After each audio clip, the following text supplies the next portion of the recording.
Okay, fam, welcome back. So we're going to be going over the Grayscale Trust today and also the NASDAQ a little bit. So with that being said, let's get it. Okay, so I did want to mention one more time that if you guys want to, you can sign up for channel memberships. It's $25 a month. All you got to do is click the join button below the video. Um, Again, you don't have to do it. It is optional. If you feel like it's worth it, you would get early access to the content when you need it. And again, timing is very critical in crypto during this bull run, as you guys know. And if you do sign up for it, you can always cancel anytime you want to. The choice is entirely up to you. So let's get into the content. Just so you guys know, we are still buying cryptocurrencies. We have not stopped. But yeah, the NASDAQ did this weird thing again today where it went up into the open and then dumped. I don't know why it keeps doing this. It's extremely annoying. But hopefully this whole pump and dump that we keep seeing every single day in the markets ends soon and we can just go on a bull run. That'd be nice. Okay, so I have the chart of GBTC pulled up here. So I wanted to show you guys a little comparison, okay? So look at this. All right, so GBTC, which is the representative of Bitcoin, has just been going to the moon, right? Take a look at a lot of these other trusts. You can see they haven't really gone anywhere. And I'm just clicking on random ones, okay? So the point of the illustration I wanted to make here is this.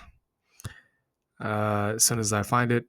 So Bitcoin, okay, look, Bitcoin, very similar to GBTC, sitting at all-time highs.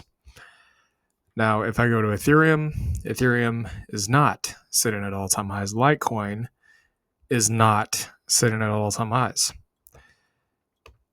And Bcash is also not sitting at all-time highs. So the point I want to make here is this. I think there is some correlation between the native and the underlying, although it's very difficult to pinpoint exactly how these correlate. But I think based on this, what I think is likely going to happen is that the trusts may move up, but they're not probably really going to get their explosive move until a lot of the funds that are in Bitcoin starts rolling over into altcoins, which we have started to see, but we haven't seen like the massive alt season yet, like the prime echelon one, right? The one where everything just goes stupid, everything does a 10, 20, 30x, even your shite coins go up, 15, 20x. It just gets absolutely bonkers. Those of you guys that have not been through a crypto parabolic bull run before, you would have no idea what I'm talking about. But yes, it gets pretty insane in crypto. So just wanted to point that out. Okay, so LTCN here.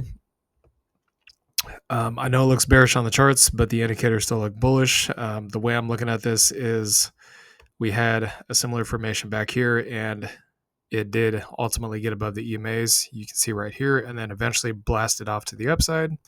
We're seeing something very similar here. Got above the EMAs. Also got above this support zone right here. Currently above the support zone, not quite above the EMAs, but that can always change by the end of the week. So very similar kind of play out going on here. And of course, you had that golden cross on the MACD kind of right in here somewhere. So in my mind, it does look very similar, okay? So basically what I'm saying is I am expecting probably within maybe the next few, like 4 to 8 weeks maximum, I would say likely LTCN is probably going to start taking off. The other thing I want to point out here is we do have confirmed close above this support here and then a retest. So that's also bullish. Okay, so in terms of price, I'm still looking basically at kind of this 1350 to about 15 as a buy zone, 25 to 54 as the immediate targets. You guys already know that the all-time high is at 510, so 340% gain. Okay, Bcash.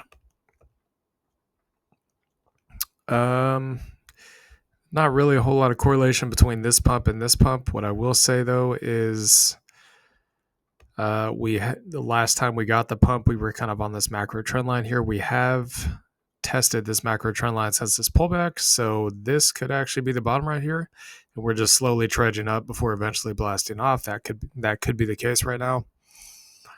Indicators are still bullish. I'm not sure why they're so choppy, but I mean, crypto, any particular crypto assets next move is always very, very, very difficult to predict. We can only really predict kind of the suspected direction that we think it's going to go. We can't like promise you guys like, oh yeah, it's going to reverse immediately tomorrow at exactly 11:09 p.m. and you're going to get a 100x gain. Like I would never be able to tell you something like that. Okay. Let's just be real. Okay, so retest of the inverse head and shoulders breakout. That's to be expected. It should be able to lift off of there and then go above the EMAs. We'll have to keep an eye out on that one. For now, the buy zone is going to be 610 to about 740. Targets here 10.5 to it's about $24. Measured move roughly about 310% gain. HZEN. What's interesting about today's trading session, and I think the NASDAQ dumping really did not help much either, and crypto was also dumping a little bit too, but it's actually quite miraculous that these things are up while the rest of the market was pulling back during that time frame. That is interesting. But what's even more interesting is LTCN and BCHG were pulling back, and almost the rest of the entire grayscale space was actually pumping. That's weird, really weird. But, it just goes to speak volumes to the fact that you experience the same thing in the native space. I mean, look at this. You have mostly green, but then you got like a couple of reds here, right? So, like I said, it's very hard to predict. Correlation is difficult to predict when it comes to the altcoin space. The altcoin space as a whole, as a narrative, in correlation with the timing of Bitcoin and the cycles is easier to predict, but in terms of when these things are going to pop off, why they're going to pop off, yeah, that's next to impossible. Okay, so falling wedge pattern here. We did break out of the wedge, retesting. I'd say the buy zone is still going to be between 340 to 410. If you already got your bags loaded, then you got nothing to worry about here. The wedge target is the top of the wedge, so $9. Targets could be anywhere from 690 to about 10.5. Maximum measured move here, just shy of 200% gain. ETCG had it's still in that gap up. It may come back and fill it. We'll just have to wait and see. That would actually line up perfectly too, because this line that goes straight across from the tops of these candles actually hits the bottom of that gap, so that'd be interesting. Looks pretty bullish, not going to lie. So maybe a pullback into 13 and then a pop from there. We'll just have to wait and see. Targets could be anywhere from 16 to 20. It's always possible it could pull back into the EMAs too. So maybe like 1060 to 13, somewhere in there. Roughly about 85% move. ETH starting to show some signs of life. So I'd say probably 2330 to 2815. It's going to be the general buy zone. Target, cup and handle pattern target up there at 53. That's going to be the profit target, the immediate one, I should say. 127% gain. GBAT still kind of bobbing around, still kind of in that sideways accumulation block that I was telling you guys about before. That's pretty much what this looks like here. It's not always 100% accurate that these are actually accumulations. Sometimes they're distribution, but 9 out of 10 times when these things sit at support and they're going sideways like that, it usually leads to a move up. I can literally show you this one right here. What happened afterwards? Sideways up, right?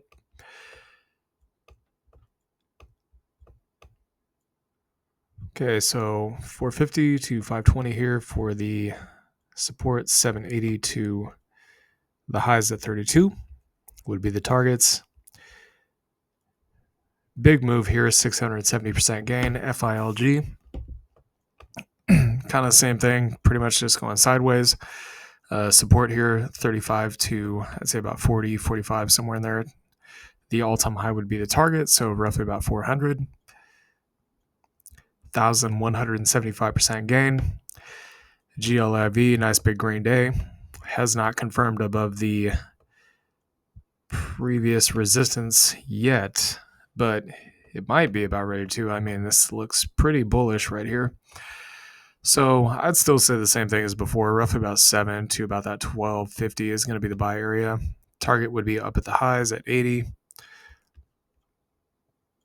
And I say that the top of that support zone because there is always a chance there could be a pullback. I don't want to tell you guys there's not a chance it could happen. It could definitely happen, but obviously it's hard to know for sure. So it's kind of just an in case kind of situation where maybe if I was looking at this and I was saying, okay, I think this could pull back, maybe I want to hold some capital on the side just in case it does pull back to $7, right? So 1,040% gain here at G-Link. Not quite above the zone yet, but above the EMAs, so it needs to get above that zone. For right now, I'd say 65 would be a good buy area. Target's going to be 220. About 250% gain. GSOL, another little pullback here. Not sure what's really going on here. This is a bit odd, so I would say anywhere between 75 to maybe 170 would be a good buy in this situation, since it's not really giving us any clear direction as to whether it's going to be bullish or bearish on the week. 636% gain. GXLM just keeps on flying up. I mean, look at this, dude. A double. Well, it's not a double gap, but it kind of does look like a double gap, right? Double gap up. So I do want to point out here that we are getting pretty close to this resistance. Pullback's probably going to go somewhere around that $28 level would be my guess. 52 to 70 is going to be the targets here. 137% gain. Mana, nice 15% gain. That's always nice, right? The pullback area I'd be looking for is about $10. Targets here roughly about 1760 to 70. You could always buy at the EMAs too. You could buy like somewhere between that 10 to 15 area if you really wanted to. 633% gain. Zcash, same thing, same old range. So 3.25 to about 6, $8 to roughly about 10.25 at those swing highs up there. So there is something else I wanted to point out to you guys. So you guys, and again, this is the reason why we always refer back to the charts, okay? So you guys, a lot of you guys have been like, oh, well, it's not going anywhere. It's just going to go sideways. Ugh. Like, guys, I get it. We sat on altcoins and many other positions for months and months on end before actually making profit, okay? We've literally been there. Living examples. You know what I mean? So I just wanted to show you guys this, okay? So I'll use BCHG as an example. So you see this pullback right here? If we go across in time here, it took 154 days from the start of this pullback to get back to the same area that it sold off from, okay? That is 5 months before it eventually blasted off, okay? And right here, from the time that we pulled back, it took us a total of 69 days, or just over 2 months, to actually get the next big move. So is it really that much of a stretch that this thing has been moving sideways for 112 days in this case? I don't think so. I mean, the longest period here during the uptrend was 160 some days. Is it that much of a stretch to think that it's not going up because, oh, it's dead and blah, blah, blah? Look, guys, honestly, I don't think so. I mean, look, LTCN, right? From the time of this pullback here to the time of the breakout, 133 days.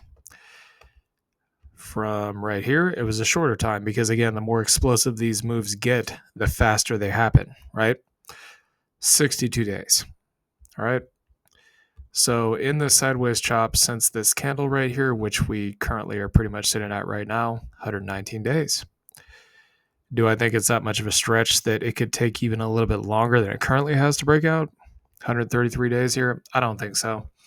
But again, you know, I kind of suspect that these things are really going to start screaming higher once we get the actual full-blown alt season. They're probably going to go up into that, but then like really explode once that happens. But we'll just have to wait and see, okay? This is all brand new for us too, just so you guys are aware. All right, hope you all enjoyed this content. Please like, comment, and subscribe, and I'll see you all later. Peace.